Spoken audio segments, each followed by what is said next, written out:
Ahoy, mateys! Spectacular Silver Staculars here, unboxing in the house right here. This is the fourth in the series of the Black Flag coins. The newest ones for 2022 are in here. I want to save my opening of it for both of us so we can both be excited. I do want to go over real quick the old coins. So in 2019, we had the start of the series, and this was the Queen Anne's Revenge. As you can see, this is just a really pretty piratey coin.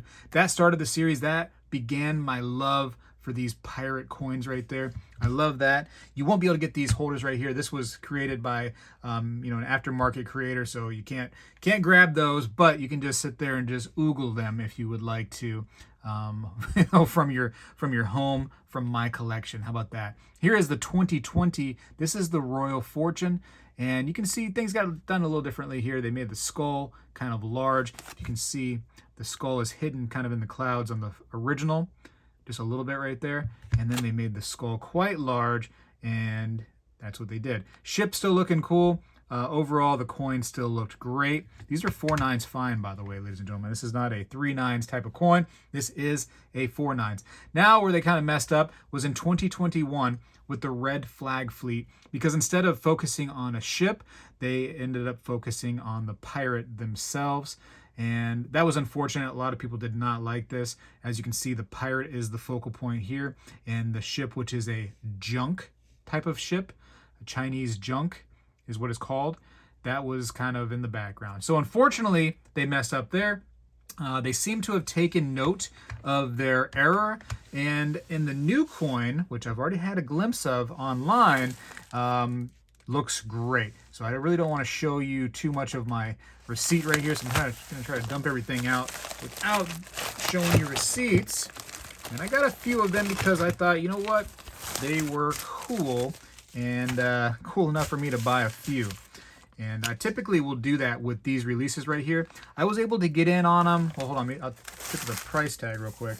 Tell you where I bought them at, because the price typically goes up when you're buying them. These were from AppMax, and the price kind of goes up as you buy more and more, and they begin to dwindle the supply. So I ended up getting in at $34.62 a piece on these right here, which they came in originally lower than that. I think they started at like 32. Correct me if I'm wrong. I ended up waking up about an hour after they were released and got them when I could. So happy enough that I got them at a decent price point compared to what they are now, which is about $10-15 over that price. But now here is the new one. This is the Rising Sun, all right, from William Moody. William Moody's ship. And I tell you what, this new coin, it's one of my favorites. It may be, and this is going to be hard for me to say because the original, right, the Queen Anne's Revenge was the top dog for the longest time. I'm thinking this new coin exceeds that. I think it's a better looking coin overall. Tell me what you think. Unfortunately, you're not going to be able to enjoy them as much as I can right here in person, just because of, the way the camera picks up silver and the shininess and things like that. But it is a spectacular coin, if I do say so myself. Now, the ship itself, quite large. You get to see a lot of the ship itself. Little holes in the sail, which we like to see for an old pirate ship, right? Yeah, it kind of reminds me of like a ghost ship almost. How close can I get it? You can see the skull, again, kind of subtle, not quite, totally invisible, but, subtle there in the cloud. And then for the first time ever, we actually have a ship battle. We actually have a ship right here on the left kind of getting sunk, right? It's up in flames, looks like, maybe some smoke billowing, and that's where the skull comes into play. Yeah, man. So it's kind of interesting. That's what pirates did, right? They kind of, hey, we're going to, sink your ship, or we're going to take it for ours. We're going to take your loot. We're going to plunder. We're going to rob, and we're going to steal. That's what the pirate life is all about. Now, do keep in mind that this is the 2022 new coin right here. And I know a lot of people don't like the queen on the other side, but the queen is there. These are, quote unquote, legal tender in Tuvalu, which is a little tiny island. And if you go to Tuvalu and you said, hey, do you have the new Queen Anne's Revenge coins, or do you have the new Black Flag coins, or the new William Moody coin? They're going to be like, I do not know what you're talking about over here in Tuvalu. I've never heard of such a thing. But just for the sake of adding a denomination on there and making them government, coinage, That's how they end up getting, around it. They put a little island like that, like Tuvalu on there, and bada bang. Anyways, that's my little rant on that. But yes, the coin itself is quite awesome, I think. So again, prices already come up on these. If you're able to get them at a good price, way to go. I would highly recommend that if you are just able to get in now, right? You're a little bit late to the game. I would still get one, even if I'm this late. And I'd have to pay like a $10, $15 over, the original asking price for these right here. I would still be a buyer just because this is a great, great coin to collect. If you don't have the others in the series, you can still get them. You can still find them. They're a little bit more expensive. I believe that the original, of course, the Queen Anne's Revenge right here was, almost $100 at some point. I think that price has come down a little bit. You can find these for a little bit less than that now, but still a great coin and a great series. Unfortunately, the red flag fleet is the weakest link, but if you want to have the whole series, you got to have that one too, but you can still get that for a really decent price. So that's not a big deal. But yeah, it's a collectible bullion piece. It's not the, the typical bullion is bullion, get as close to spot price as possible. This is a collector's coin, and you get collector's prices when you go to sell it, depending on where you go. So don't think that, oh man, you're going to get robbed when you go to sell that. People get plenty of money when they sell these right here. If you know how to sell the right way, which is peer-to-peer rather than to a shop, which the shop is going to be like, I've never heard of the Black Flag William Moody coin. It's worth, $2, $3 over spot to me, blah, blah, blah.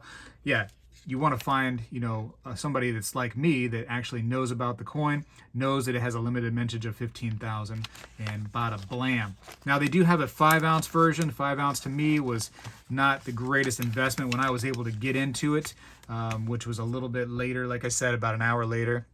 I didn't see the opportunity there. Typically, those will go up in price, though, and you can potentially make a good flip on those. Wasn't for me. A beautiful coin, though. Don't get me wrong. Beautiful looking coin. The 5-ounce version. You can check those out on APMEX's website. I'm sure they're still on there. They also have a gold version too. And the gold version, I think when I saw it, was like $700 or $800 over spot at the time. I can't justify that in my mind. I'd rather go with something like this right here, where it's just, nice to look at. It's a lot cheaper, and just I feel better about it rather than paying $800 plus over spot. I just can't do it. But if you were able to get one of those gold ones at a good price, good for you. I'm happy for you. Absolutely. I think it's a great looking coin for sure. And I'm sure the gold, in person looks absolutely stunning. Anyways, that's my rant on that. I think I got 15 of these whippersnappers. Let's see, 2, 4, 5, 6, 7, 8, 9, 10, 11, 12, 13, 14, 15. Man, people get like tubes of these things, tubes and tubes and tubes because they want to flip them. My humble little 15 will do me just fine. I'll be okay with that. And I might flip a few of them. I might keep a bunch too, because I just think that they're so awesome. I typically had kept a lot of the older series just because I think it's just a great series. I'm hoping that it's a long-lived series. I'd like to see it go 10, 15 or so, long. And I'd like to get every single one as I go through because they are very cool. Hopefully APMEX really did listen to us and the constructive criticism that we gave them on the last coin, which was get the pirate off of there. We want to see the ship and the ship only. And at least for this next in the series, they did that. Don't ever do that again, APMEX, because I will flame you. I will flame you on YouTube because that's what I do. Anyways, I got to go for now. Appreciate you for watching. Hopefully you got some of these. If not, go ahead and at least grab just one because, man, they are cool. Spegtacular is out. Well, hello, everybody. I seek to educate and entertain through my journey of collecting coins and stacking precious metals. I encourage you to subscribe and please stay with me on this journey. I am Spegtacular, the Silver Stacular.